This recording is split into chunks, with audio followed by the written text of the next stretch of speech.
Good afternoon, everybody here in Pakhuis de Zwijger and those watching the live stream of today. My name is Bert Hagendoren. I'm a consultant for creative agencies, and I sometimes also work for Adobe.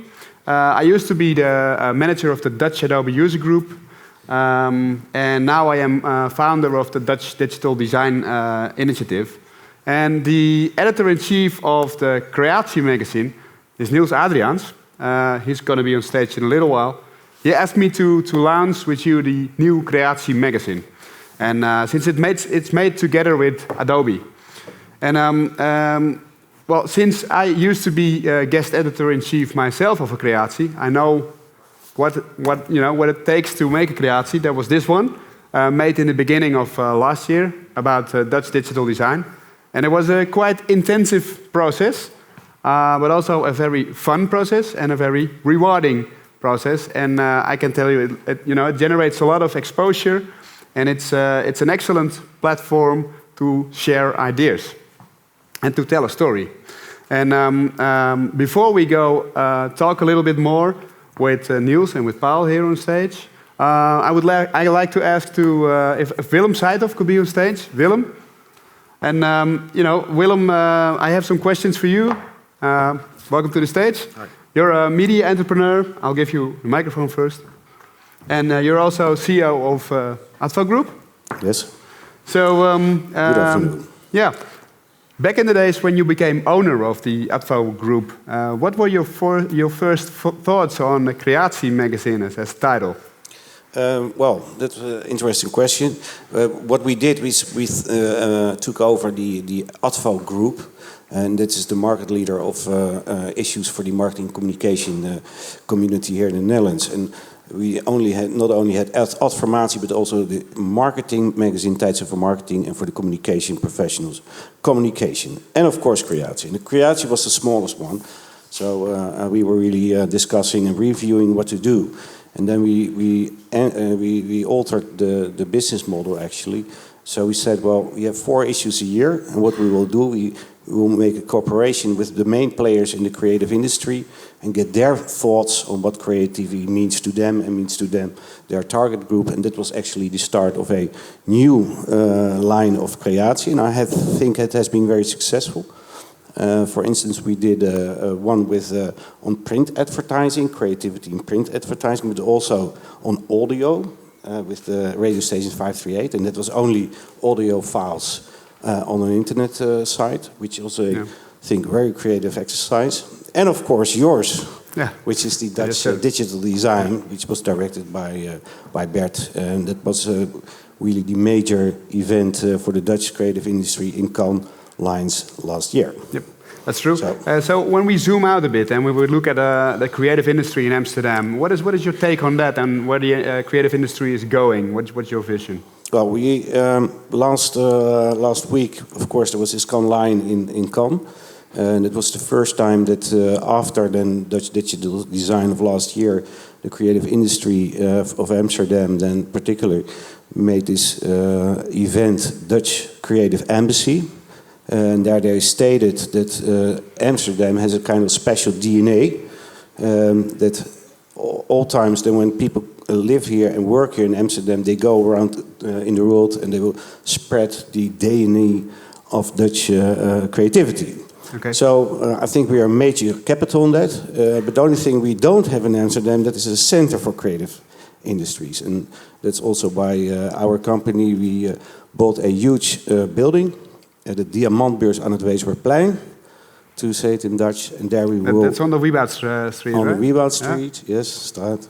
And there we will make a new center for the creative industry. So actually what you see in Amsterdam, there's a lot of going on in the startup world, but if you think, which is good of course, but if you look at the creative industry, there are 30,000 companies here, 80,000 people working in the creative industry with a turnover of 4.5 billion.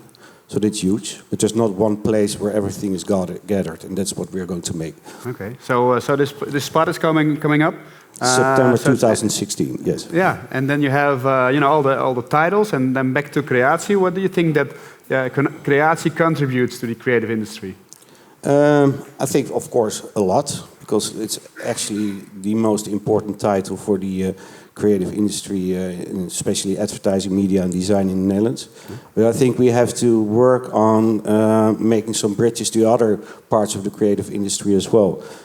Personally, I'm at the board of one of the most important institutions in the world of art, which is the Rijksacademie voor Beeldende Kunsten, which is extremely popular and well known in New York, but not in Amsterdam, which is quite funny, actually. But what we have to do is, I think we have to really build some bridges between the different parts of this creative industry. And actually, the Rijksacademie is only a few hundred meters away from the Diamantbeurs. So we really will start to make some events where we can really challenge different creative fields in debates, in events, workshops, etc. Okay. So one last question I have specifically about Creatie again. Where do you think that, what way is Creatie going? What is your future plans with Creatie? Well, we are going to invest in it, that's for sure. But I think looking at the community of creative people, there's a lot going on, more going on than only a title. And that's also on the field of databases. So actually we will launch next month a new initiative. It's a database product which is called Advo Base. And there you will find all information on campaigns and who made it and which agencies were connected, awards, etc., etc. So that will be a new product. So we'll really invest in a broader perspective in that sense. Okay, bright future. Okay, of course. Willem, thanks a lot, people. And welcome, applause, please. Thank you. Yeah. And then it's next up, Nils Adriaans, editor-in-chief for, I think, 10 years now, Nils. Here's the mic. Welcome. Thanks. Good afternoon. I was a editor first. I'm editor-in-chief now for a year, since this year.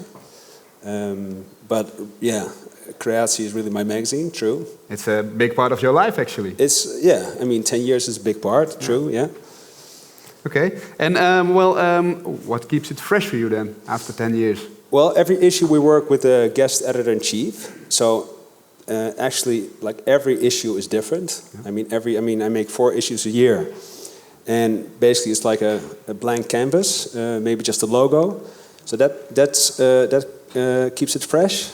Plus, the industry evolves. So there's always new ideas, always new work. So that keeps it fresh. Okay, so each edition you have a new guest editor-in-chief. Yes. I suppose they're all kind of different people. So what in your opinion makes a good editor-in-chief?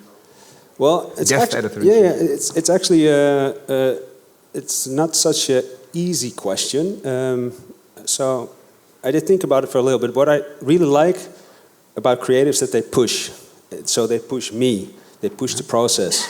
That's what I like. But as soon as ego comes in, or too much, then it becomes difficult. So what I really like is creatives who push really hard, but let the creativity speak, so to speak. Okay. I guess it's quite a challenge when it's difficult. What's in a difficult process to still make that Creatie, right? In a way that you were planning to do so. Yeah. Okay. Well, this is the 68th edition of this Creatie now coming out, and you made it together with Adobe and with Paul D. Scott. He's going to be on stage a little bit later. Sitting there. Yeah. And the theme is hidden gems. Yeah. So can you tell us a little bit more about the theme? Why hidden gems? Well, why hidden gems? Paul came up to me about half a year ago because he wanted to make an issue about a must-see issue about killed ideas at first. And then it evolved to ideas that, for some reason, haven't seen the light of day. Mm-hmm. And I always wanted to make an issue with Adobe as well. And I think these ideas really push creativity, like Adobe wants to push creativity as well. So for me, it was like 1 + 1. I went with Paul to Adobe, and we got him in as a partner. So hidden gems. We're going to talk to him as well. Ladies and gentlemen, Nils Adriaans, Creatie.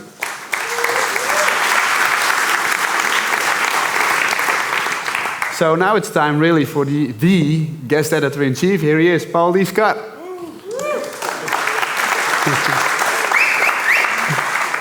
Thanks, man. Well, you are, besides doing this Creatie, you're a photographer and a director. So I have some questions about, the process behind making this Creatie. and the lessons actually that you took from it, because we want some answers when it comes to that. All right. So the first one would be making this creatie. That's what you told me. It's about being persistent, right? It's about not taking no for an answer. So can you tell us and everybody here that why is persistency so important? Yeah, thank you. And thanks to Adobe for having us. Yeah, I have to admit, I think I have 4 or 5 things I've walked away from with this experience.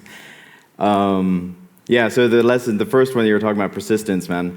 You have to know like what is really no, and in our job, we have to really push it a bit. I think Nils and I are complimenting each other on this one because one of us starts to get a bit slow or dragged down, and then the other one's like, okay, come on, let's keep going, let's keep pushing it.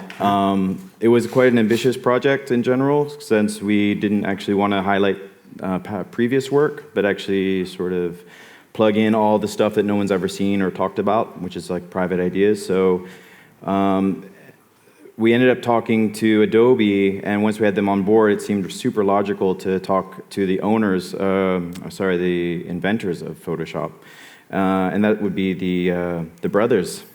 The brothers Thomas and John. That is actually the brothers Knol. Yeah. Right? So I didn't know they were still alive, but these guys, they're still kicking it. And Thomas, I like the glasses, by the way. Yeah, really. Yeah, right. You guys shop in the same spot. So in the end, Thomas, he was the programmer, the coder, the guy who really was the brains behind it, and we ended up thinking that this guy had to be in our magazine. So we started like kind of getting into it and getting into the fact of, all right, where do we find him? How do we find him? We started emailing the hell out of everybody. The logical next step was to ask Adobe.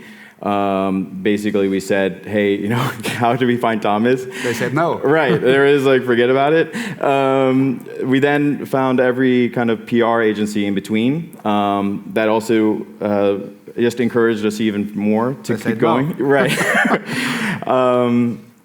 And then we actually found Thomas's private email, and then we started emailing him, and we started getting absolutely nothing. So in the end, we kind of, and this was a moment where we're kind of like, well, how far do we push this? Because deadline's coming up, we got to actually produce a magazine, and if he's not going to be interviewed, we have to find someone else. So we did it like about 14 times, and then finally, it was awesome. He just sort of replied one morning. We woke up and just like, ding, I'm in. And here are the answers. And we're just like, oh, this is brilliant. So it was one small victory for me. Thomas Knoll, the creator of Photoshop, he'll be on page 62, inside the new. Here it is. Creatie, if you guys are into it. It's available outside. But yeah, so that was the first lesson. Okay, so the whole idea about this creatie was you were, asking your network and everyone else to basically submit ideas and, give it to you, and then you executed those ideas. Yeah. Well, how do you bring those ideas to life then? How do you do this? Wow, every idea is different, of course. We kind of made a promise to ourselves to not to just take something and put it straight into the magazine, because we wanted to kind of give it a special sauce or something. What did come across was basically that an idea, even though we may not know each other, an idea can bring us to know each other. And I think that's what happened time and time again when we were busy with this project. And I have one example from some guys I've worked with, Rick and Barney. I think Rick is in here. So this is one of the submissions I got. And we got about 30 different submissions from like not only Dutch creatives, but also international creatives here, but also creatives within Europe. And they came in all shapes and sizes. And this is called the bottom drawer. And in general, it's great because it's really their humor, and I understand exactly what they're doing. But I didn't know how the hell to do this or to execute it. So you got a sketch like this. Right, and then the challenge was how do we put this into a magazine, especially because the magazine is printed, so you have other limitations. Luckily, Media Monks was involved from an earlier point to create a digital platform so that there is, in the magazine, you'll see the execution of this idea, but then you can also go to the digital layer and to actually see this is what I'm about to show you guys, which is the interpretation and the execution of Barney and Rick's idea. Let me just click on play.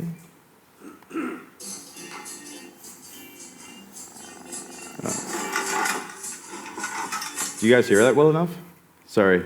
Did you hear well enough? Should I plug it in? Let me plug it in so you guys hear the sound, because it sounds quite good.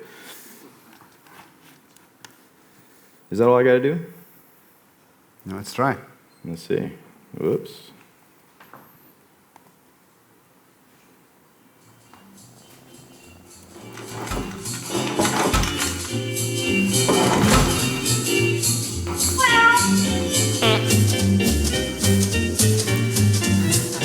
So Excellent.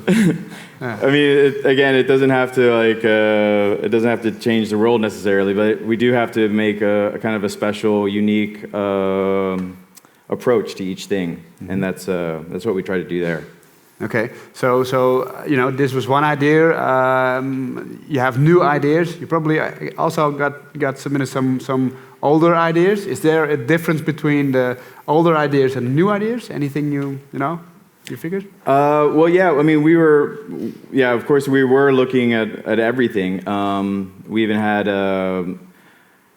a lot of fresh ideas came in the door, also a lot of older ideas, and some being 10, 12 years old that people just didn't want to forget about. So I guess the third lesson I learned was that basically ideas are timeless.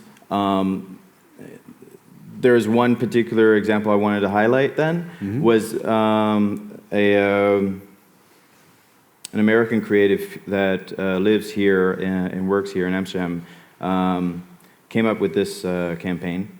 I don't know if you guys know this, but Boyd Corner, he wrote this line, and actually it's quite a nice story that we have from him, because there's a story behind every story, and there's an ideas are timeless, so actually there's a history to this. And then, as you know, the campaign maybe stopped after 7 or 8 years, but then it just kept going, and people started getting tattoos of the work and stuff, which is nuts. And then you start thinking about, tattoos are forever. So, in that way, I guess they really are timeless. So, on page 26 is Boyd's story, which is quite nice. Okay. We should figure that out then. And when you have all these lessons learned, what is to you is the important thing you took out of the process? Yeah, well, that's funny. It was about sharing ideas, I guess. I'm a creative, so of course ideas are kind of currency for me. It made sense when a lot of the creatives that we asked to be part of the magazine said, well, forget about it, because I have to use it for a campaign that's coming up, or it's a secret kind of card that's up my sleeve that I want to use if I'm in a pinch. But no, it really is about the idea and about sharing, and so I came over out of my comfort zone. I ended up basically finding an idea that I was passionate about. Just had a couple words and went to put that kind of together. I found Nils. Nils and I had a moment we could kind of connect on things, and then he went to his magazine, and we then decided, okay, great, we got the magazine in, and then there was another idea this is a perfect kind of theme for Adobe to pick up on. So we went ahead and just kind of started making a map. And then, after speaking to the guys at Adobe and coming up with other ideas, and then things just sort of started having fun. I want to highlight Mark here, because he's one of the creatives that we actually met, during our whole portfolio review type stuff. That is Mark who? Mark. Sorry, Mark van der Heijden. Oh, He's also known as the intern. Okay. yeah, and he just launched his thing in Cannes recently. So yeah, the thing that's quite cool about it is that before he kind of went in that direction, he was just like the rest of us dealing with advertising trials and tribulations, and he had a lot of killed ideas. And so he ended up being like, "Okay, cool, I'm in. Let's do this Creatie thing." Ended up having some ideas that were shared around, and it just kind of kept going. But I guess at the end of it, what we kind of walked away from was the fact that it's all about ideas, and that's the most important thing, sharing it. Okay, Yeah. good. So you got a lot of ideas for this Creatie, probably much more than you could put in the Creatie. So what happens to those other ideas, and maybe many other potential ideas? What is there anything, now the Creatie is finished, is there anything next? Yeah, actually, because the magazine is finally finished, I think it's been a beautiful journey, and I'm really glad it's over, to be honest, that we can move on, because it's a real work of love and devotion. But there were times when we really had every idea kind of swamping us, and this is how I felt in my studio. And I needed some help, but we didn't want to turn ideas away. And actually, we really believe in the power of bringing good ideas to light. So Mark van der Heijden and Nils Adriaans and myself have decided to keep going, to keep pushing it. And actually, we're not going to stop with the Creatie. We're actually going to launch a brand new platform, so that if you're a creative and you need to get an idea out there, or if you're a craftsman or a craftswoman and need to just show some love and get some creative juices flowing, we want to introduce you to Execute Me. Okay, so this is, you can just go here and upload your idea, submit your idea. Yes, right. Okay, and how is it executed then? Well, that's the whole thing. Going back to the previous example of Rick and Barney, it can be a simple sketch, it can be a simple one-liner. And then what we'll do is we'll try to get the best match possible. Glassworks Amsterdam is not the least of... Yeah, they're excellent. Yeah. We're going to do our utmost to make sure that we make something nice out of it and give an audience to your ideas. Okay. Well, thanks a lot, Paul. Ladies and gentlemen, one applause, please. Thanks, dude. Thanks, man. Cool.